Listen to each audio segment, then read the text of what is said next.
Hello, c'est Bonnie. Nous voilà à nouveau pour un nouvel audio de mon journal. Et cette fois-ci, nous allons traiter de l'article Ridi Pagliaccio, Ri le clown. Et tout d'abord, je vous remercie pour les commentaires, les likes sur Facebook et sur Instagram. N'hésitez pas à suivre les pages. La page Facebook est indiquée sur le site, mais la page Instagram, elle n'est pas très dure à trouver, c'est le même nom. Vous tapez juste Ebony Anne France et vous trouverez la page Instagram pour être informé des nouvelles sorties. Mais pour les nouvelles sorties, je vous conseille quand même de vous abonner à la page Facebook où tout de suite vous êtes au courant de ce qui se publie à la minute près. Donc aujourd'hui, le sujet de mon audio journal, c'est Ridi Pagliaccio, Ri le clown. Cher journal, aujourd'hui je vais te parler d'une chose qui me dérange le plus au monde, les clowns. Non, je n'ai pas faire des clowns, je ne suis pas une traumatisée du film ça. Je parle des gens qui se font traiter de clowns, qui se comportent comme tels et qui n'arrivent pas à se débarrasser de cette image. J'ai horreur de ça. Je ne veux pas dire aux gens arrêtez d'être drôle parce que je n'ai aucun intérêt à dire ça puisque moi-même, je me trouve être une personne drôle qui, en fait, c'est relatif. Je fais des blagues, je me trouve drôle, mais ils sont pas forcément drôles. C'est les blagues de beauf et tout. Je rigole à mes propres blagues et je me trouve drôle. Mais c'est pas mon idée de dire aux gens arrêtez d'être drôle. Non, je veux juste dire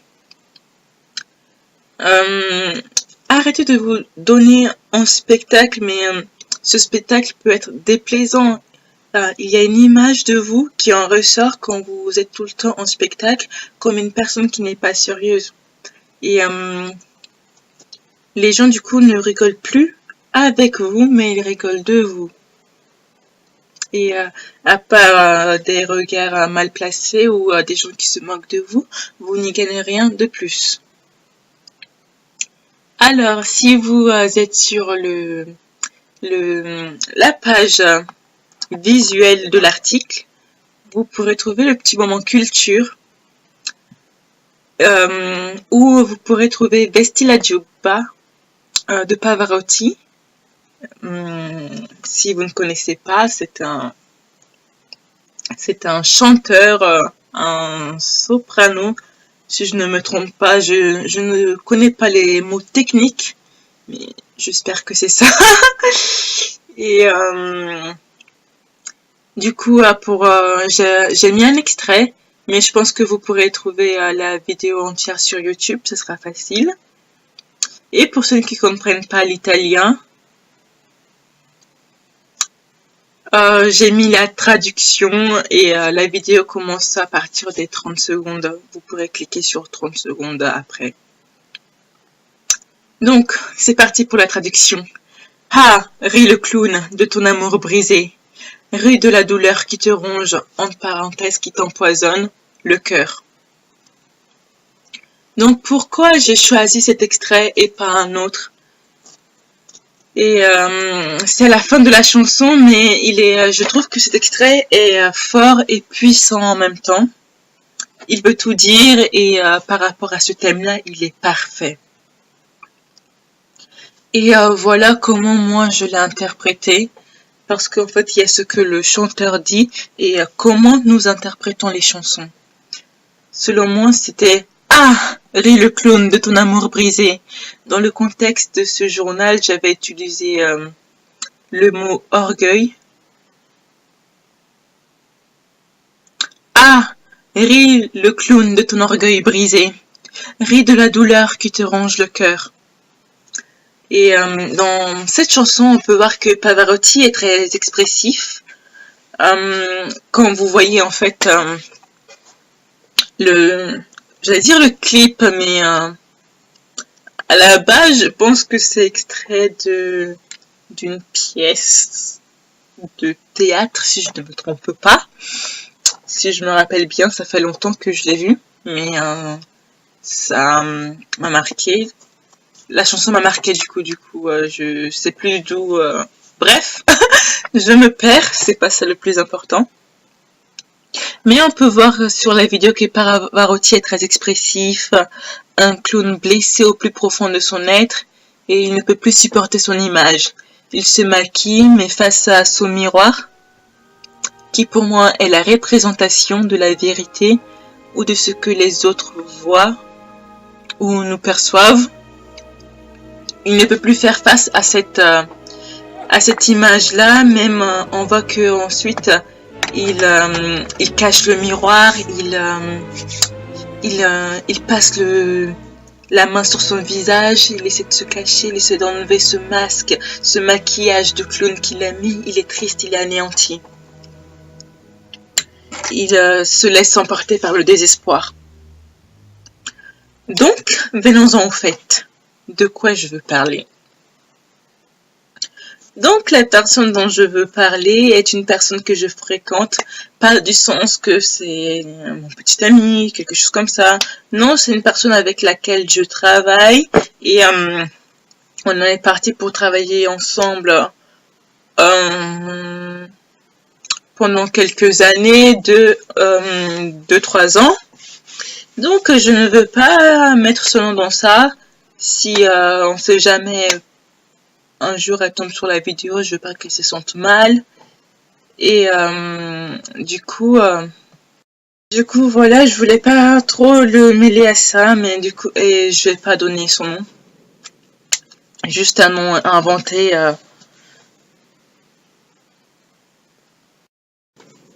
Et on se voit souvent comme on étudie ensemble. Donc voilà, ça sera un nom inventé. Commençons. Rentrée scolaire pour la première fois depuis toute ma scolarité en France, même toute ma scolarité dans ma vie entière.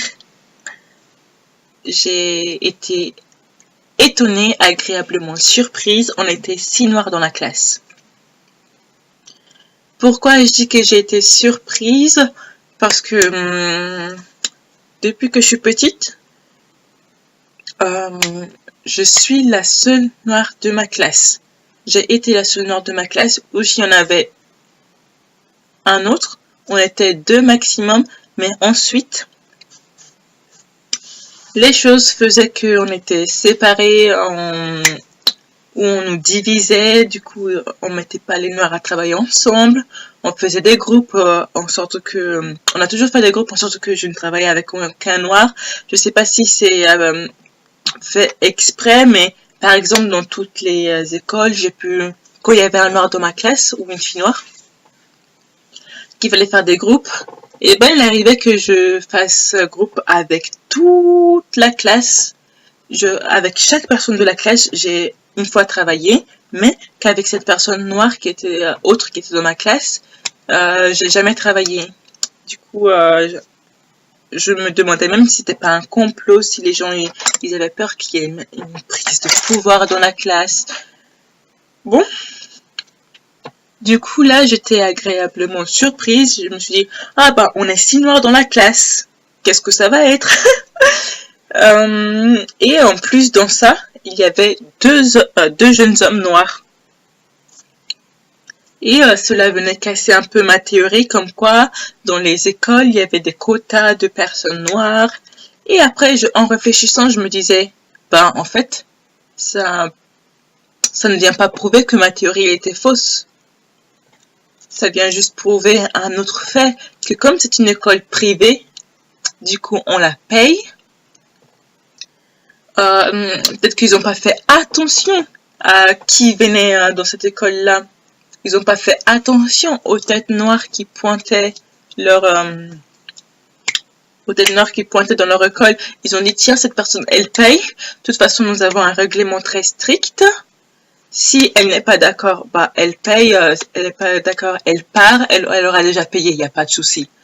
Du coup, elle perdra son argent et nous, on la dégage. Donc, il n'y a pas de souci il n'y a pas d'histoire on va juste la renvoyer, ça va nous faire des chiffres bizarres au sein de l'académie nationale. Donc, je me suis juste dit que finalement, vu qu'on paye l'école, il n'y a pas d'histoire de quota de personnes noires et on était 6 noirs dans la classe.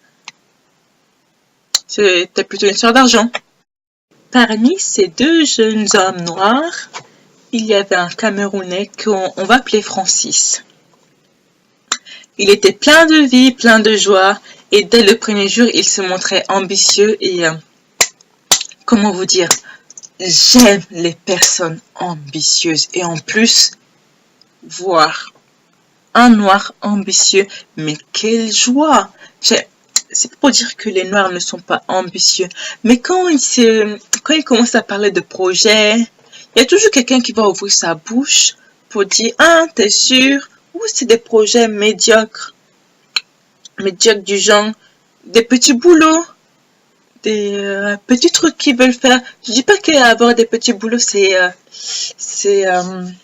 mauvais, mais ils ont peur de penser grand. Même juste rêver, ça coûte rien. Et je pense que les noirs aujourd'hui, ils ont peur de rêver. Et du coup, je le voyais, il était plein de joie, il pétait la forme. Et je me suis dit, ce gars-là, faut que je lui parle. On va travailler ensemble toute l'année. On va travailler, charbonner.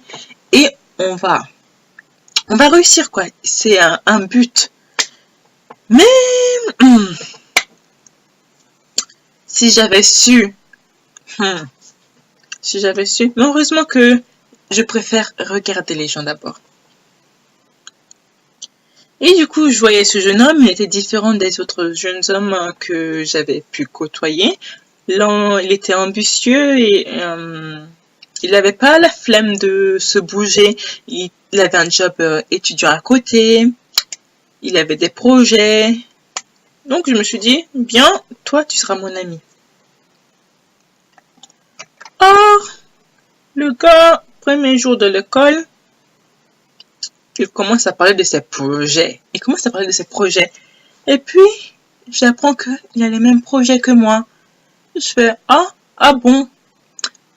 Mais je lui ai pas dit ça, hein, qu'on avait les mêmes projets. Je fais, bon, bah, en fait, j'aurais aimé que il le garde pour lui.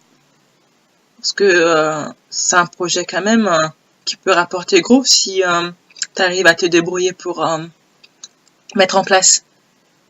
Donc j'étais un peu énervée sur le moment, mais je me suis dit, bon, j'espère qu'il va pas en dire plus. Grosse faute. J'ai mal pensé. Au jour de la rentrée, on devait apprendre à se connaître afin de faciliter l'intégration. On devait raconter un fait surprenant ou étrange sur nous.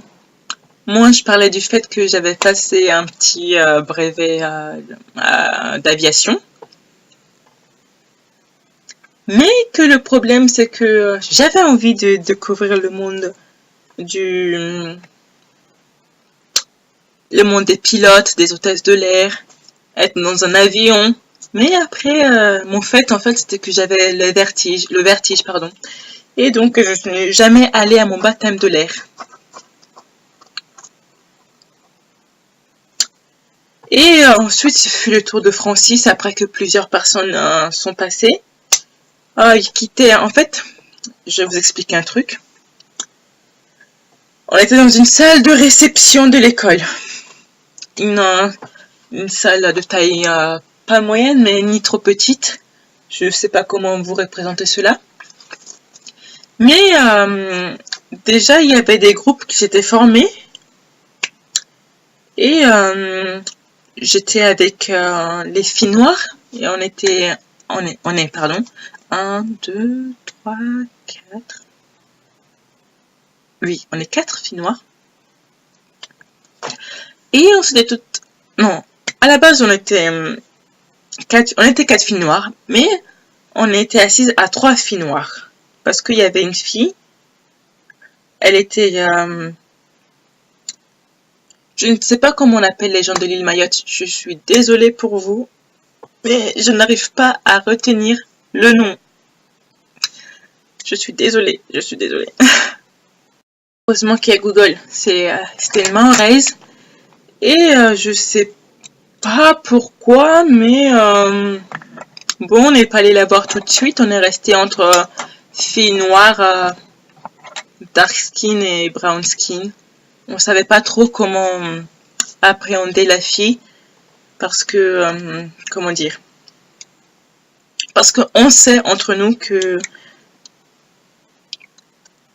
les gens qui viennent de Mayotte, c'est pas pour stigmatiser, mais la plupart qui viennent de Madagascar, Mayotte, ou toutes les îles en fait, il y a une sorte de discrimination envers les Noirs africains. Et on n'était pas prêt à supporter ça à ce moment-là. Du coup, on a dit, bon, on va voir la personne, mais maintenant, on s'entend hyper bien avec la fille, on est potes et tout. C'est super. Comme quoi, les préjugés aussi, on la vie dure. Donc, on était assises en brochette, entre filles noires. Et on était devant les profs. Deuxième ligne. Devant, il n'y avait personne, brochette de filles noires. Derrière, il y avait des garçons. Et sur le côté droit, il y avait toutes les filles. Et du coup, on faisait filles au milieu de garçons, devant les profs. Et sur le côté gauche, du coup, il y avait Francis, qui était assis tout seul, collé au mur. Et il n'était pas allé voir l'autre garçon noir. Donc, quand ce fut son tour, j'arrive plus à parler, il quittait sa place de mise à l'écart pour s'exprimer devant la classe. Et le gars, je sais pas qu'est-ce qu'il lui a pris. Il se lève d'un pas, franchement, nonchalant. Il marche tranquillement. Il s'arrête devant la table. Je vous avais dit on était sur le deuxième rang. Et du coup, il s'arrête devant la table du premier rang. Il s'abaisse dessus comme s'il voulait s'adresser à nous qui étions sur le deuxième rang. Et il dit, mon père est riche. Donc, je vais vous expliquer le but de l'activité. C'était de dire un fait surprenant sur nous. Le fait surprenant sur Francis, du coup, c'était que son père était riche. Mais qu'est-ce qui est surprenant dans ça? Mais je voyais pas. Donc, dans ma tête, j'étais genre, hein? Quoi? Francis, ton père est riche. Eh bien qu'il paye mon école. Comme ça, je vais arrêter de travailler. Mais je le pensais tellement fort, mais je souriais, j'avais envoyé mes dents, envoyé mes yeux qui pétillaient. Non, à un moment, je me suis ressaisie. Je me dis, c'est quoi ça encore? c'est quoi ça encore? Pourquoi il dit ça? Du coup, je me suis arrêtée de rigoler et je commençais à réfléchir. Je fais, qu'est-ce que ce gars-là, il va faire dans la classe? Parce que franchement, c'est pas une chose on a l'habitude d'entendre. Surtout en France. Qui va ouvrir sa bouche en France pour dire mon père est riche? Surtout qu'en France, les gens, ils ont du mal à parler d'argent. Et en plus, habituellement, les gens riches, quand ils sont riches, ils le cachent. Ou soit, ils ont une attitude tellement hautaine. En fait, quand ils ont envie de se faire savoir qu'ils sont riches, ils te le font savoir. Mais notre cher Francis, s'il ne nous l'avait pas dit, on l'aurait jamais su. Du coup, en fait, je suis tellement... Cette histoire, je sais pas pourquoi, elle m'avait tellement énervée. Le truc qui m'est revenu, je suis énervée. Mais Francis, franchement, il n'en avait rien à faire. Il a crié haut et fort, mon père, il est riche. Mon père, il est riche. Mon but, c'est d'être comme mon père. Je vais devenir riche. Puis, il s'appuyait toujours sur la table. Il a balayé la salle d'un regard hyper lent. Il a commencé à droite, il s'est abaissé, il a relancé à gauche. Il souriait en même temps, pour vous dire que même moi je me suis dit, ça c'est calculé. C'est calculé, c'est obligé que ce soit calculé. On ne peut pas ouvrir sa bouche pour dire quelque chose comme ça. Et moi, il y avait une pote qui me disait, ah ouais, bon bah c'est cool, je vais essayer de sortir avec lui en rigolant. Du coup, elle me disait ça en rigolant. Et ensuite, il y avait une des professeurs qui venait demander avec grand étonnement. Genre, elle a jamais vu de personne riche. Fait, ah bon? Comment ça se fait que ton père soit riche? Comment ça se fait que ton père soit riche? C'est quel genre de question ça encore? Mais surtout, c'est quel genre de question pour une prof? Moi, je pensais qu'elle allait dire, bah, ça n'a pas lieu d'être, quoi. Ce n'est pas un fait qui a lieu d'être dans une classe. On nous a juste dit de parler d'un fait sur toi. Et Francis lui a répondu, bah, mon père, il a l'argent. D'un ton sarcastique, quoi. Mais je pense que la prof, elle n'a pas compris. En plus, comme il avait un fort accent prononcé camerounais, du coup, elle a un peu bugué, mais elle n'a pas compris où était le sarcasme, en fait. Et en plus, quand il a dit ça, il était souriant, alors que toute la matinée, en fait, il était souriant. Du coup, elle n'a pas pu voir où était le sarcasme dans sa phrase. Et en plus, je dis, les profs là, mais mon école, je comprends pas. En plus, les profs, elle insistait, elle demandait quelle est la branche, dans quelle branche son père travaille, et je trouvais ça horriblement malsain. Je dis, mais c'est quel professeur ça? Elle veut gérer ton père ou ça se passe comment? Enfin, un professeur ne devrait pas être aussi impliqué dans la vie d'un élève. C'est pas normal. Tu demandes pas à un élève devant toute une classe dans quelle branche travaille son père. Imagine, il travaille dans la branche de la drogue, il va te dire qu'il travaille dans la branche de la drogue, tu vas faire quoi maintenant? Bref. Donc elle insistait. Et comme je l'ai dit, un professeur ne se demande pas autant d'informations sur un élève devant toute la classe. Même si ce dernier a ouvert sa bouche lui-même pour dire que son père était riche. Elle aurait pu dire, très bien, passons à autre chose maintenant. Non, elle enfonce le clou. Bref, là, notre ami Francis, il n'avait plus... Oula, j'ai mal à la gorge. C'est le mauvais temps. Là, notre ami Francis, il ne voulait plus lui répondre. Du coup, il lui a donné une réponse floue que même moi-même, je ne m'en rappelle plus. Et je crois qu'il a dit un truc du genre, oui, mais c'est parce qu'en fait, il a gagné plein d'argent en Afrique. Du coup, en Afrique, il est riche.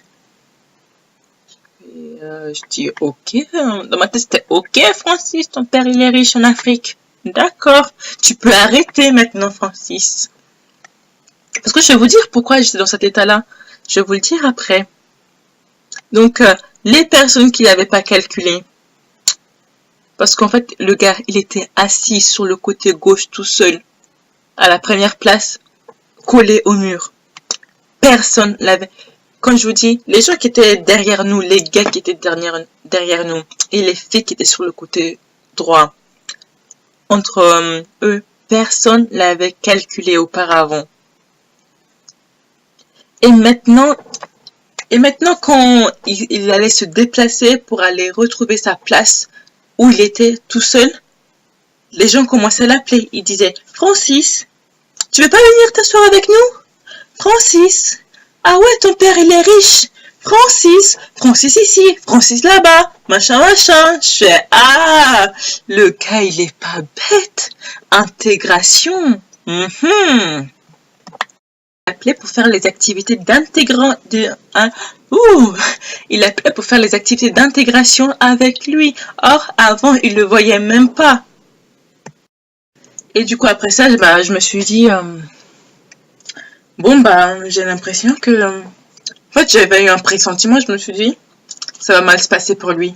Ça peut pas, comme par la manière dont il s'est présenté, ça pourra pas bien se passer pour lui. Parce que les gens qui l'ont appelé, ça se voyait, ça se sentait qu'ils étaient purement intéressés. Je me suis dit, en fait, j'étais agacée, j'étais irritée par le fait qu'il ait employé cette phrase, par le fait qu'il ait dit à mon père riche. Je cherchais à comprendre ce qu'il voulait prouver. Mais avec du recul, aujourd'hui, je me dis, il voulait s'intégrer par tous les moyens. Il voulait une place dans cette classe. Il a dit, je vais me faire une classe comme ça. Bim, je vais tout devant. Je me mets seul. Je leur lance un missile, tout ce que vous voulez. Et là, eux-mêmes, ils vont venir me chercher pour m'enlever de ma solitude. Ils vont m'intégrer par eux-mêmes. J'aurais pas plus d'efforts à faire. Du coup, là, je me suis dit, là, avec du recul, je me dis, c'était un coup de génie. Mais à ce moment-là, j'étais énervée comme jamais. Donc, j'avais décidé de ne pas trop m'approcher de lui parce que je n'accepte pas... C'est pas que je n'acceptais pas ce genre de comportement, c'est que j'avais le pressentiment qu'il allait avoir un comportement qui allait m'insupporter. Il avait complètement raison. Après, je ne sais pas si c'est parce que je suis partie de ce postulat que son comportement allait m'énerver, que quand il a eu son comportement, j'étais énervée, mais à un degré. Vous voyez comme dans les dessins animés de Tex Avery, j'avais des fumées dans les oreilles. Donc, les semaines passaient, et Francis passait beaucoup de temps avec ce nouveau groupe qu'il avait appelé quand il avait dit que son père était riche. Et parfois, il arrivait qu'à mes oreilles s'arrête une des conversations. De toute façon, avec 30 heures de cours, c'était obligé. 30 heures de cours par semaine, même 32 même.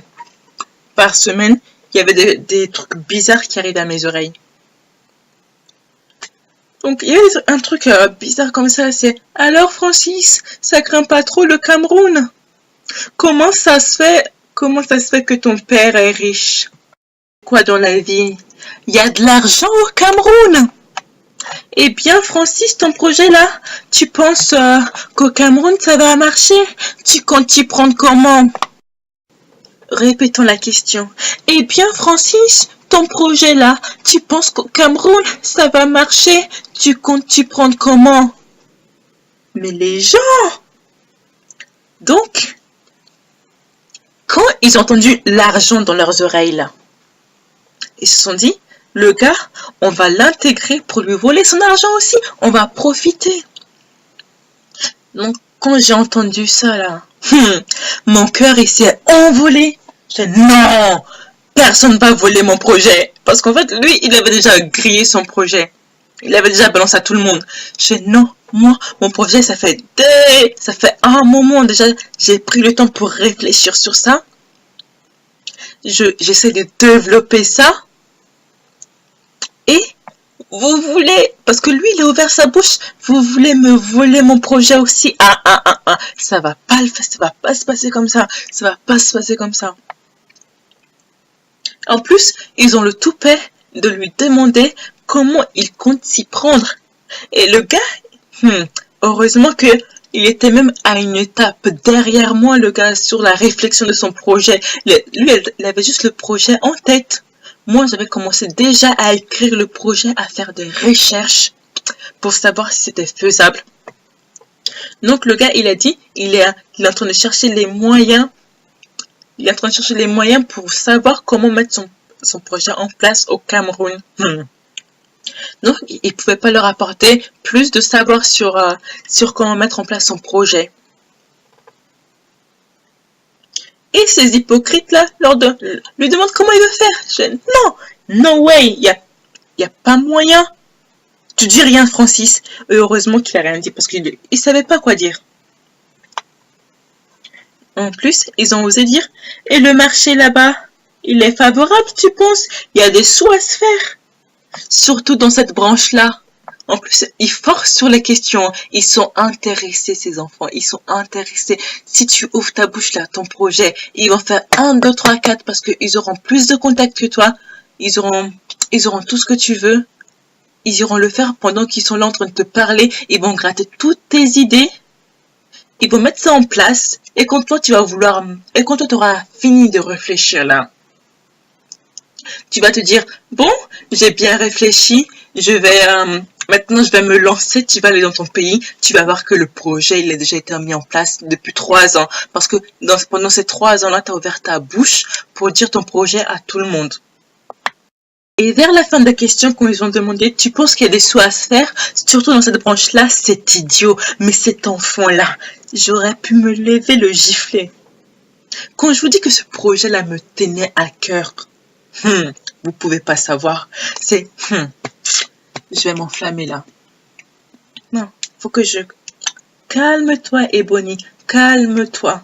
Calme-toi. Tu peux pas t'énerver.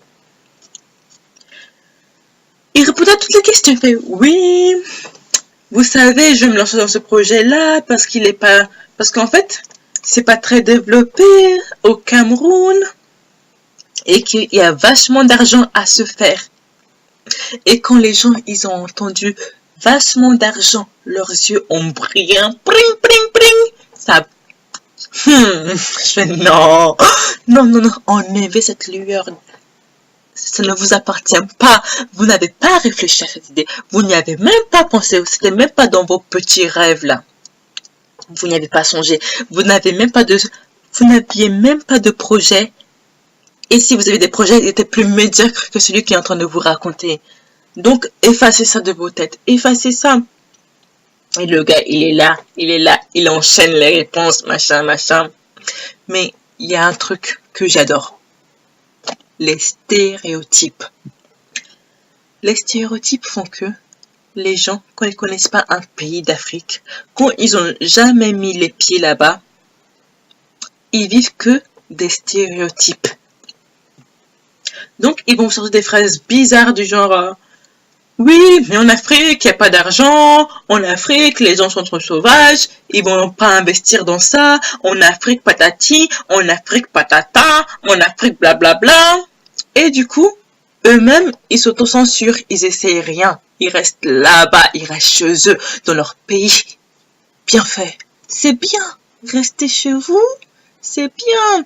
Commencez pas à voler les projets des gens. Et en plus, vous allez le faire dans leur pays. C'est bien. Rester là-bas. Mais quand, franchement, en fait, c'était un gars blanc qui avait dit ça. Il avait dit, oui, en Afrique, il y a pas d'argent, mais les gens, ils sont trop sauvages. Et ça va pas marcher. Les gens, ils ont pas l'argent. Mais j'étais content qu'il dise ça. Mais j'étais tellement heureuse. Franchement, je pouvais même aller m'asseoir à côté de lui et rajouter plus de stéréotypes pour que cette idée-là s'efface de leur tête. Je voulais qu'ils oublient ça. Je pouvais me lever là. J'étais dans la cafétéria. J'allais me lever, j'allais m'asseoir. J'allais lui dire, t'as raison, mon frère. Tu as tellement raison. En Afrique, il n'y a rien. Il y a tellement rien que nous allons aller faire nos projets là-bas. Tellement rien en Afrique là que nous avons décidé d'aller investir Parce que nous croyons en un projet qui n'est pas encore développé, mais quand ça va être développé là, et que vous nous allez... trop d'émotions. Que vous allez nous voir réussir là. C'est là ça va vous picoter, vous allez revenir nous voir. Et vous allez arrêter avec vos stéréotypes de merde là. Oups. Vos stéréotypes de bip. Excusez-moi. Je vais le couper au montage, bah je le couperai, sinon tant pis. Je peux pas tout faire. Je ne suis pas parfaite. Donc je me disais, le gars il voulait aller vers le chèque. Il ne tenait pas à son projet. Tu vas raconter devant une classe de 30 personnes tout ton projet? Parfait. Est-ce que Steve Jobs, il allait dans un collège, il allait dans une université pour raconter à un amphithéâtre tout ce qui était son projet? Il ne s'est pas lancé, il s'est lancé d'abord. Et après, c'est quand il a montré son projet qu'il a commencé à raconter comment il voulait expandre son projet, comment il voulait commercialiser ça. Mais là, c'est l'enjeu de Francis, pardon.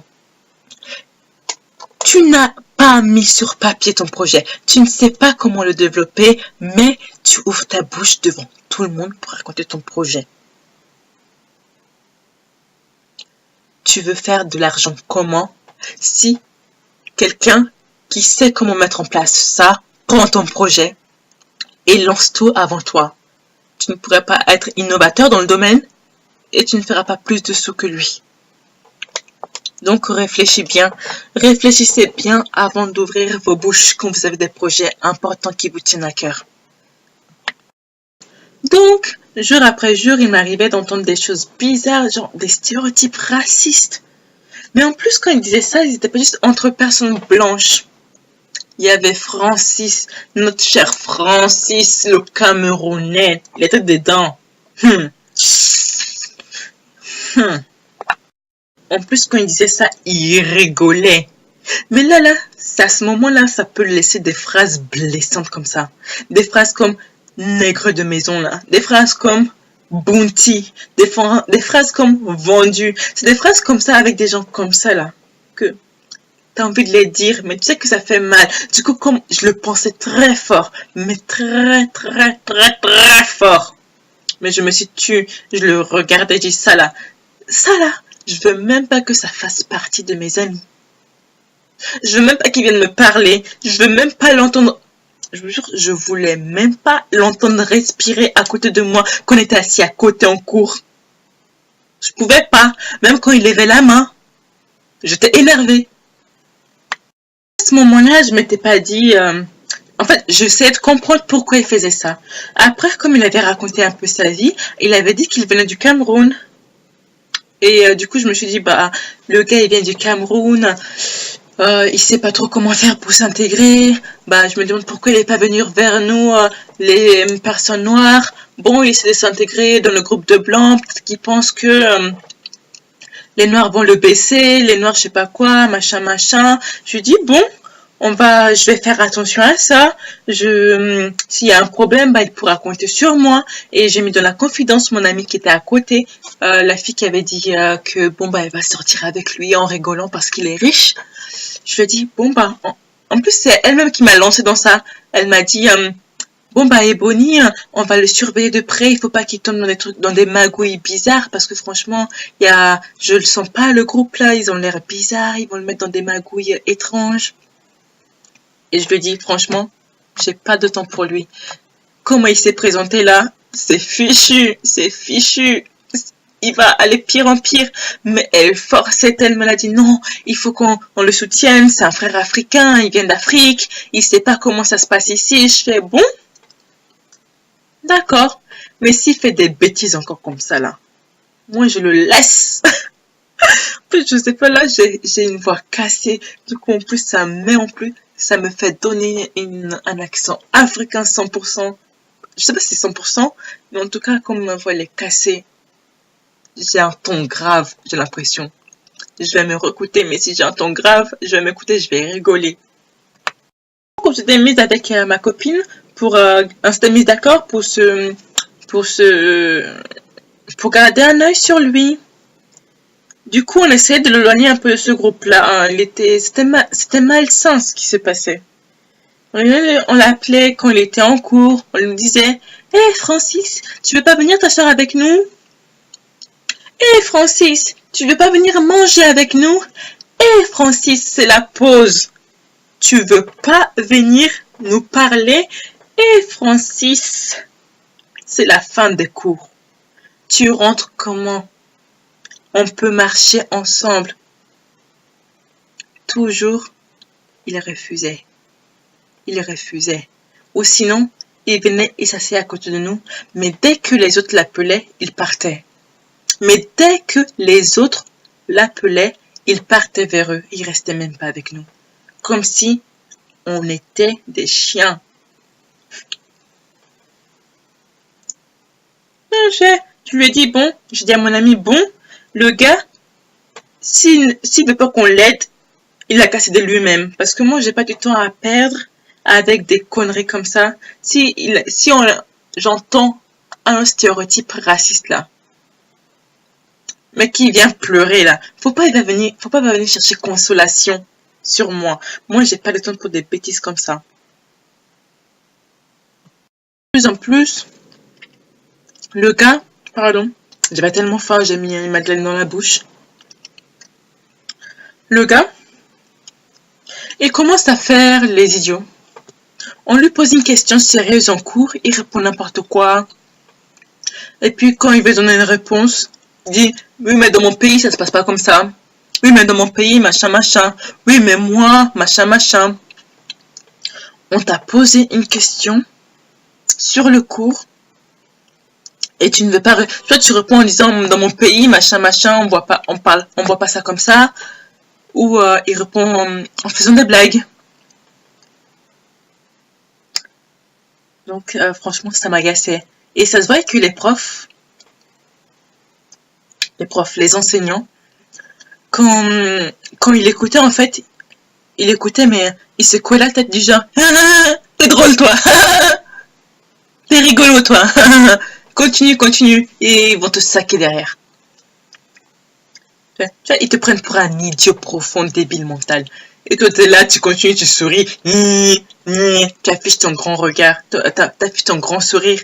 Et t'es là, tu crois que ils sont en train de rigoler avec toi. Mais derrière, quand ils vont te noter, ils vont mettre une appréciation, comment ils vont te saquer. Jusqu'à aujourd'hui, il a changé de comportement. Mais les profs, ça c'est pour une deuxième partie. Mais les profs le prennent toujours pour un idiot débile mental. Si vous saviez, les profs ils viennent me voir, ils me disent oui Francis machin machin, mais en fait le gars, ça il faut que je le dise pour eux, il faut que je finisse cette partie là d'abord, je peux pas me disperser comme ça. Donc dans les cours il répond n'importe comment, mais le gars il a pas compris. On a plus que 18 ans, même plus que 19, même 20. Dans la vingtaine. On est dans la vingtaine. Nos enseignants là, ils sont pas n'importe qui.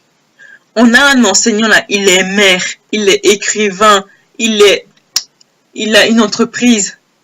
Et toi, tu te permets de lui répondre n'importe comment quand il te pose une question sur un cours. Le gars, on t'a dit, il est maire, il est enseignant, il est écrivain, il est reconnu au sein du domaine où l'on travaille, où l'on évolue. Et toi, la seule image que tu peux laisser, c'est l'image d'un idiot. Le gars, si tu cherches un travail demain, si tu as besoin de contact, il te donnera jamais de numéro, hein. Comment tu te comportes? Il va dire, oui, ce gars-là, il n'est pas sérieux, franchement, prenez quelqu'un d'autre. Parce que tu lui auras laissé l'image de quelqu'un qui ne veut pas se donner la peine de réfléchir, qui ne veut pas se donner la peine d'être sérieux un instant.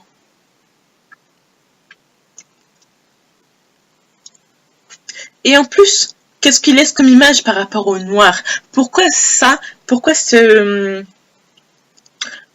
cette histoire, elle est dans Conscience Noire? Parce que il passe pour le noir rigolo de l'équipe. Vous savez, vous pouvez m'insulter, mais je ne dirai rien. Vous pouvez m'insulter, vous pouvez dénigrer ma culture, vous pouvez inventer des trucs invraisemblables sur ma culture, mais je ne dirai rien. Je fermerai ma bouche, je vais sourire, montrer toutes mes dents. Comme là, dans la pub de Banania, là. Je vais montrer toutes mes dents. Et je ne dirai rien, je vous laisserai dire. Et tout ça, toute cette colère que vous avez en vous là, vous allez la déverser sur les autres noirs de la classe. Et ils auront qu'à fermer leur bouche. C'est ça qui laisse paraître comme image. Et c'est ça qui m'énervait au plus haut point. J'en pouvais plus. Ça me rendait folle. J'avais de la rage. Mais non, Francis, tu peux pas. Attends, non, tu peux pas. Tu viens d'Afrique. Tu essayes d'évoluer quand même dans un milieu prestigieux,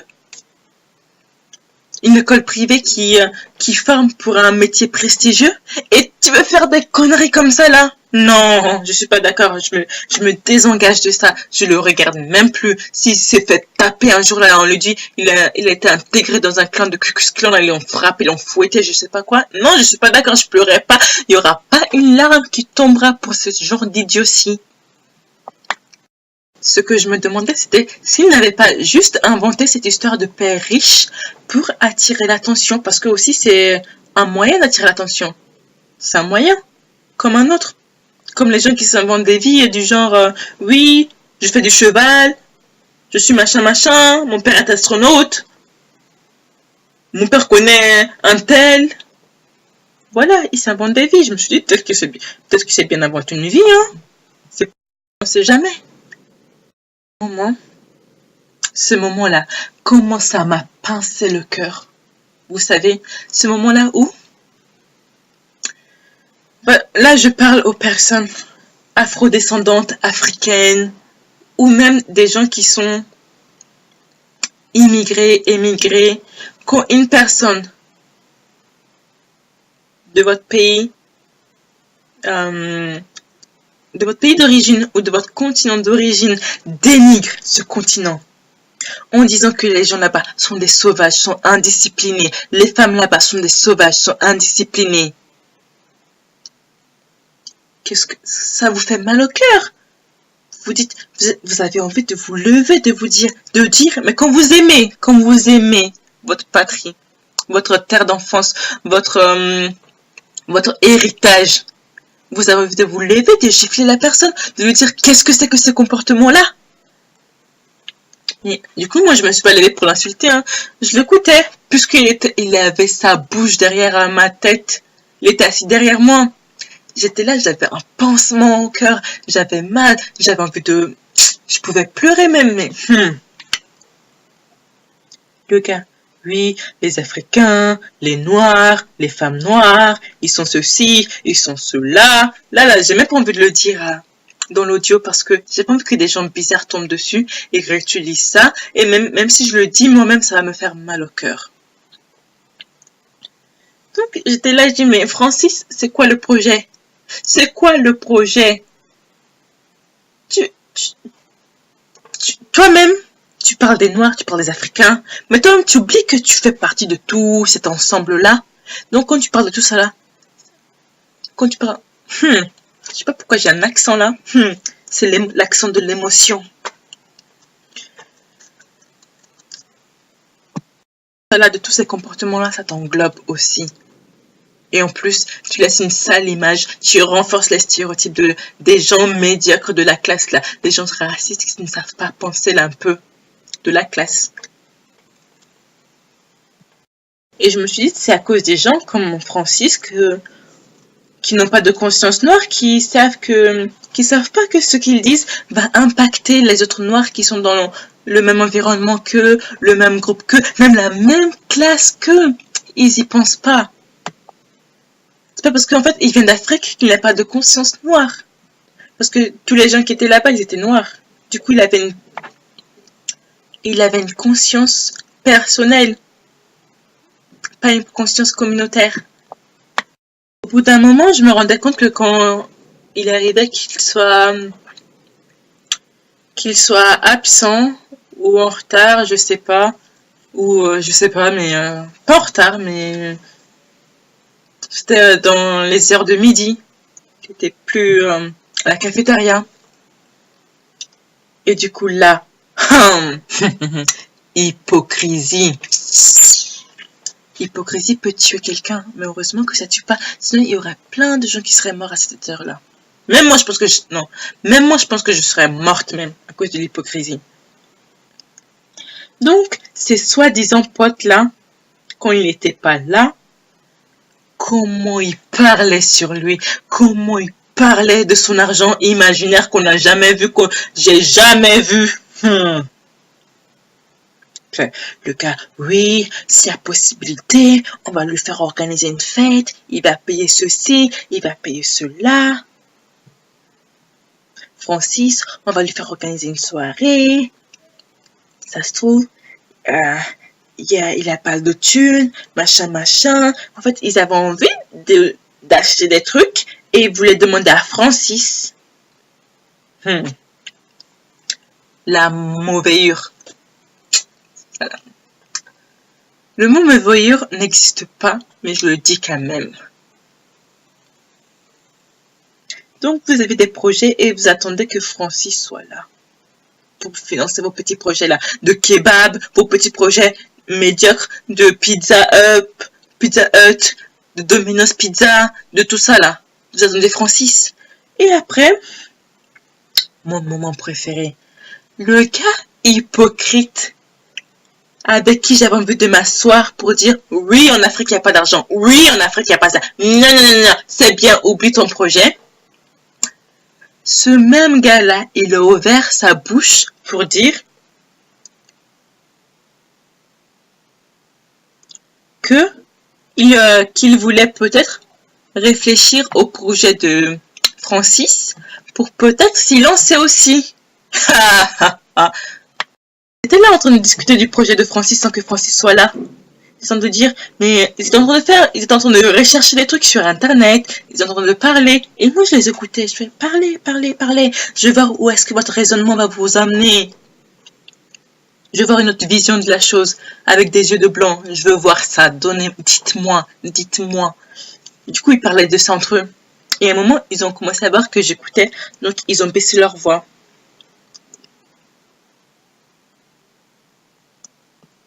J'étais inflammée par le sujet.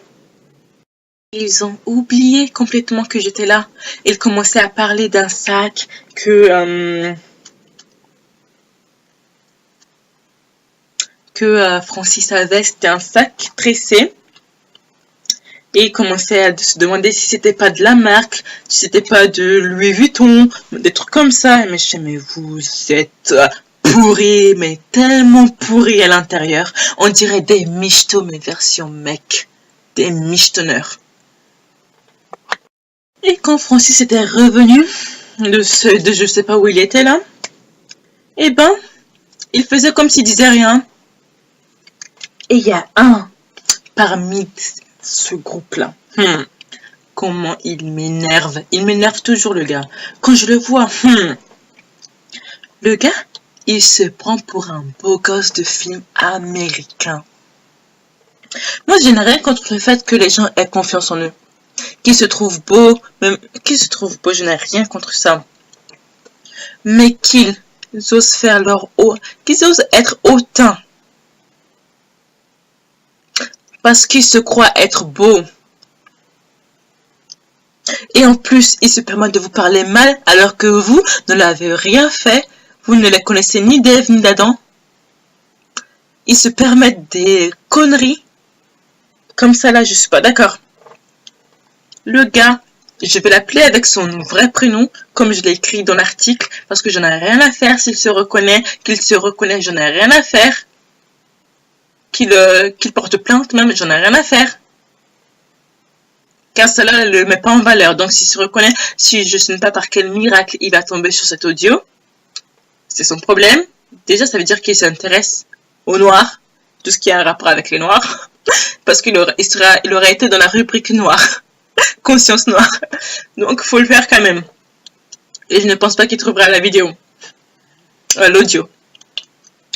Mais le gars, il avait un air hautain. Du coup, je me suis rendu compte qu'en fait, chaque matin, quand Francis arrivait, Il disait bonjour Francis, mais avec un accent. Je pourrais même pas faire l'accent parce qu'en fait c'est un accent de blanc qui essaie de forcer un accent africain, mais ça ressemble à rien. C'était du genre bonjour Francis. Mais moi je pense que je le fais bien même. Mais lui c'était un accent dégueulasse. Et du coup Francis il répondait avec tout sourire, il fait ouais ça va Florian, comment ça va, machin, il faisait des checks et tout et tout.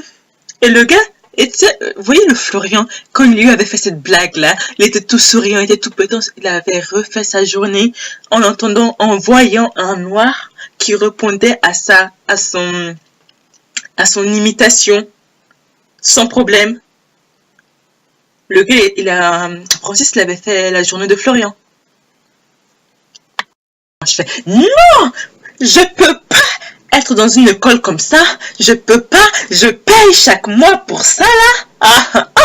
Ça va pas être possible. Si ça là, si Florian là, il ose un jour venir vers moi, me dire bonjour avec cet accent là, il va mourir, il va décéder, qu'il prie pour son âme d'abord.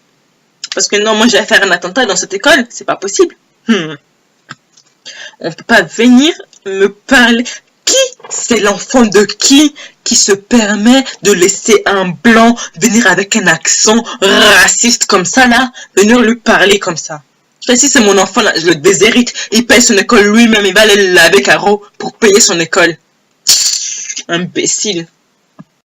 J'en ai marre, je commence à insulter des gens, mais c'est pas possible.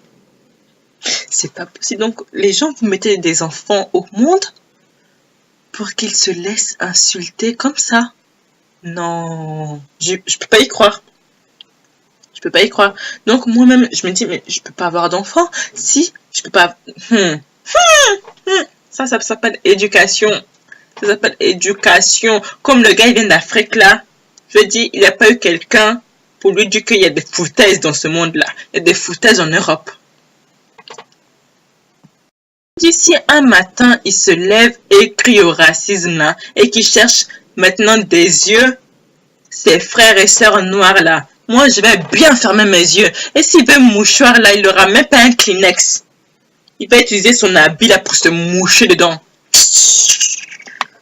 N'importe quoi. Donc, une belle journée, il y a certains de ses amis là, de Francis. Notre cher Francis, national camerounais. Ils sont venus et on ne sait pas pourquoi. Ils viennent et nous parlent avec un accent. Moi-même, il fallait me tenir. Je dis les filles, prenez-moi. Je dis les filles, attrapez-moi. Non, vous allez m'attraper aujourd'hui là. Sinon, il y a des gens que je vais insulter. Il y a des gens que je vais frapper. Le gars, je le regarde, je fais, reviens. T'as dit quoi, pardon? Et puis le gars, il commence à me dire, oui, ma soeur africaine, oui, je suis d'Afrique, je suis noire comme toi, machin. J'ai, tu parles à qui comme ça? Tu parles à qui comme ça? Pourquoi tu prends un accent quand tu parles à moi? Non, c'est ma soeur, c'est parce que moi, je me sens africain dans le cœur. Parce que moi, et tu t'en fous africain, on est africains tous les deux. J'ai, tu arrêtes ça tout de suite, c'est raciste. Il fait, non, c'est pas raciste. Vous voyez du racisme partout. Je ne comprends pas pourquoi vous dites que c'est raciste. Moi, je fais juste une blague. Une voix africaine, c'est pas raciste. Donc, imiter un Africain avec un faux accent, c'est pas raciste. Je lui dis, d'accord, tu dis que c'est pas raciste. D'accord. Si moi, je commence à utiliser une voix de pompon, on va dire une voix de blanc, le stéréotype de la voix du blanc. Alors, tu vois, oui, t'as raison, c'est pas raciste, mais tu vois, j'aurais préféré que tu me dises, que tu me parles comme moi je te parle tous les jours. Ouais, toi-même tu sais, toi-même tu sais, Jean-Marc, tu vois, j'aime quand tu me parles normalement, oui. J'aurais pu faire ça. Mais je lui ai dit, mais moi je me suis pas abaissée à ça. J'ai pas du temps à faire n'importe quoi avec vous. Je lui ai dit, j'aurais pu faire ça. J'aurais pu même sortir tous les stéréotypes de blanc que je connais, ça allait te briser ici. T'allais pleurer devant moi.